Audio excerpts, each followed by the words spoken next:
Hello everybody, I'm Holly. I'm Ken. This is Desmond the Bee, And we are Basically Creative. Today is day 15 of our January challenge, and today's challenge was to draw a fawn or a satyr. Yes. I draw, it's basically the same thing.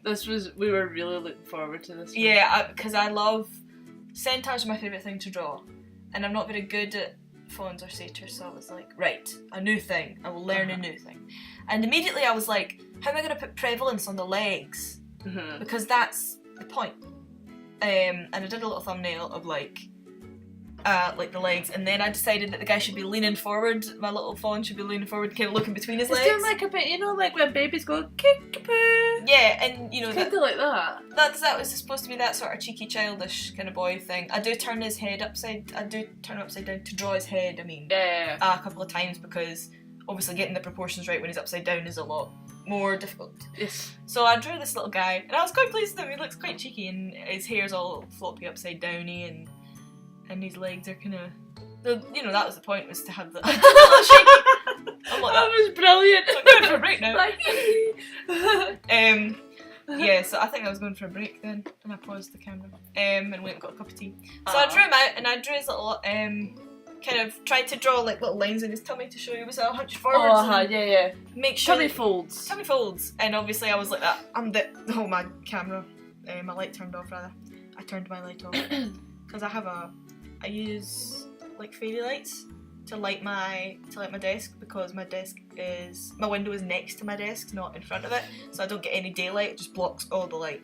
Which is helpful. Yeah, and my bedroom light is behind me, so I get no light on the desk. So that's how I light my desk, is with these like string of fairy lights that's on the wall with tacks. Cheap and cheerful. So yeah, I went round him in fine liner, and then I didn't do anything after that because I was too nervous. I didn't want to ruin him. I was too pleased with him. So maybe I'll make him. Maybe I'll go back at some point and do him in like coloured pencil or something like that, but I couldn't at the time. I just like him in line art. I think he's fab. I was like, I'll just leave it as a line art, and I go back. I just do some little cross hatching like shadows on his tummy to show he's all bent over, and I was kind of not upset. I was sad that I couldn't show the cloven hooves. Because his feet are the wrong way round. Yeah, and I drew some trees in the background, because why not? And I was, at this point, I was like, I'm gonna go back and colour it. Sure, I'm gonna colour it. Sure, I'm gonna colour it. And then I rubbed out my pencil. That rubber is so soft and amazing. That's the one that you said you were gonna link me, and you haven't yet. I haven't, because I haven't found it yet. And I love that rubber, and when it runs out, I'm gonna be so sad, because it's so soft and it picks up the graphite really nicely. Huh.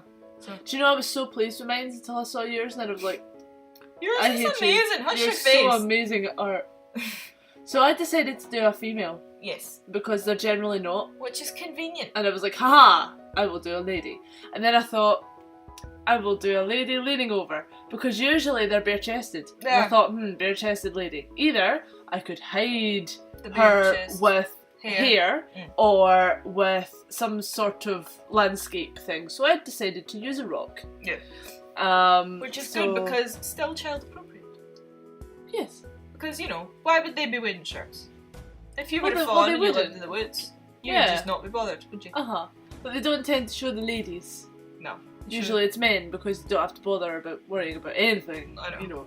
So men can be bare-chested and free and not be worried about it. Yes. So, but I was quite pleased actually with the shoulder to elbow kind of the bending. The body proportions of the human part are absolutely perfect, and the body proportions of the fawn part, the deer part, are absolutely perfect, and they are both in a great ratio to each other. So you should absolutely be amazingly proud of this. Really pleased with this.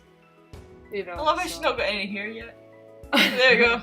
I hadn't decided to put what kind of hair to put on her yet, because I was like, oh, ears. But then I decided if I put the horns on first. I didn't put horns on mine. Maybe mine's just too young. Maybe he's like a child. Maybe it's a little baby one. Yeah. So I thought if I put the horns on first, the ears would follow more naturally, and they did. Haha. Yay. So drawing the ears is my favourite part. The big soft ears. Yeah. I love them.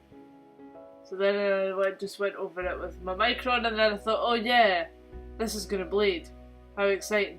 I think I'm going to have to do it with marker. Yay! Because, as we have said, we've discovered that these Pigma Microns are not waterproof. Oh, they're such a pain. We're gonna at some point during the month have a review on fine liners and yeah, and we are gonna find you a good waterproof one. Oh, I know. Promise. So far, we've found a few that are like, oh yeah, okay. We need to find one. If you know any that are completely archival, indelible ink that will not move in water, then please let us know. Because we found some pretty good ones, but not ones that completely don't bleed. Which is a bit of a pain. It is a pain in the bum. So anyway, Because you're wondering about that intake of breath, I have a sore tooth. Oh, that's not helpful. No, it's not. I've just realised that the landscape is squint. Oh well. I didn't show you. She's on a hill. You were at home. Oh. I was just tipping off the rubber. Oh, I thought I just assumed that I was here. For, like, no reason whatsoever. No, you was at home. Did you use eggshell for the skin? Because I've never used that before. Did use eggshell for the skin. It's my very favourite skin one. Oh. I can't remember what I used. I used eggshell and then I used which one did I use? It's a pink one and it's blush or something. It's just called blush or portrait pink. Rose blush. It was blush or portrait pink, whichever one of them's I like. I think it's portrait pink for our cheeks, and then I went back over it with eggshell, and it just sort of fades in. That was lovely though. I really liked that. You know, the little pink cheeks. I tend to use linen when I do mine. The FS7 one, and that's my favourite. I don't know why. I see. But yes. So you're doing the legs. That's that I know. I was annoyed at the fact that it wasn't sort of a clean smooth with the browns. I think I went over it later. You did, I think, because it annoys me when it's clearly obviously drawn, whereas our skin doesn't look like that. Yeah. And our hair doesn't much look like that. That's the problem with well, not the problem. The thing about markers is whenever you draw with them, you have to be very careful about going over bits that you've already coloured before, because they will almost turn into like a shadow, which is great for like if you just need a tiny little barest little shadow, or if you're blending into like I'm doing with her hair right now, which is fab. But if you do it by accident, it turns into this choppy streaky way, and people sometimes say these markers are really streaky. They're not streaky, you're just going over your bit again by accident, which is totally fine. You can just kind of fix it by either using a blender or, I know my chair's squeaking here, or going back over it with the brown in the areas that are lighter. Yes. But so either, you know, if your markers seem streaky, they may not be streaky in the sense that they've not got enough pigment. They may just be, you either maybe accidentally going over bits that you've already coloured before when they've already dried rather than when they're still wet and they can fade into each other, or maybe you're colouring slightly too fast and it's leaving streaks. Which is what happened there, where it's not I touching. was doing it coloured too fast. If you've got a blender marker, which is just, it doesn't have any pigment in it, it's just plain alcohol. Now I have discovered from using the blender marker that it lifts the pigment. Yeah, I was gonna say be careful because it lifts the pigment. But you can use it to sort of very lightly blend your pigment together. If you do it super quick, like once over and done. Yeah. This was the point when I took a picture of it and I sent it to you and I was like, I think if I do a background I'll ruin it. Yeah, and then I was like, no, go for it. No, you said don't, because I would ruin it. Oh, did I? Yeah. I'm sorry about that. And then I was like, oh no, it was another one I said to do the background. And I was like, no, I totally will, I'll ruin it. And then I thought, oh, hang on, I'll watercolour the background. Yes. And I'm glad that I got the idea to do that, because I then decided just to use the remaining watercolour from my succulent. Yay! And then it was all the nice colours. Yeah, because they were already sort of sitting kind of things for doing trees. Yeah, you see? I had said, because if you do, unless you've got like a full range of pastel colours, or lighter versions of our existing colours for the background. Sophie pointing at it. It's very hard to like Sophie, because you're just maybe not a little bit.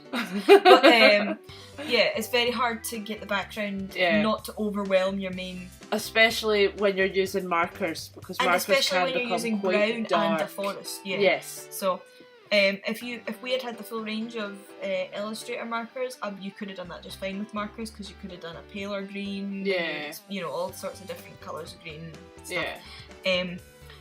but with the markers, with the existing markers that we have, they are much brighter. We don't have the full set of Illustrator markers. We've got the full set of the just general Spectrum Noir graphic markers, but we don't have all the Illustrator markers. Which we are collecting them. So, you know, we've got the brighter colours, the more essential colours. We don't have the pastel-y lighter colours. And that means that we're a little bit more limited. But I'm really glad you went in with... watercolour really did the trick, I feel. Yeah, it did the thing that the markers couldn't quite do with the range that you had for doing this. Yeah. I'm glad you did the shadow on the ground of the rocks as well. It just made me happy in my arting places. In your little arting places. Yep. Happy in your art. And then I let it dry, and I went over it with coloured pencils just to define the trees a little bit more. Yeah, I loved that. I think that just looked so good. Because I would have ruined it if I'd gone over it with fine liner, and I would have ruined it if I tried to go over it with pen, and I would have ruined it if I tried to go over it with paint as well. Even with the coloured ones, it would have been too dark. Yeah. So yeah, no, I'm glad you did this. And these are especially waxy pencils as well, so they would sit quite well on top of the watercolour. Yeah, and they're quite sort of light. Yeah. You know, they're not pigmented. I mean, they are a bit, but not overwhelmingly. No. This is the point at which having not great pencils is actually helpful. Oh yeah, totally. But I was quite pleased, and actually I'm really, really pleased I took a chance and went and did the background like this, because it actually enhances her. Yeah, it does. It really... And because you've got those vertical lines, they sort of point down to her almost. Yeah. This is the kind of thing that you learn when you do boring art classes. Oh, that sounds finished. Yeah, it is. Anyway, I've been Holly. I have been Karen. This has been Desmond the Bee. And we have been Basically Creative. Bye! Bye!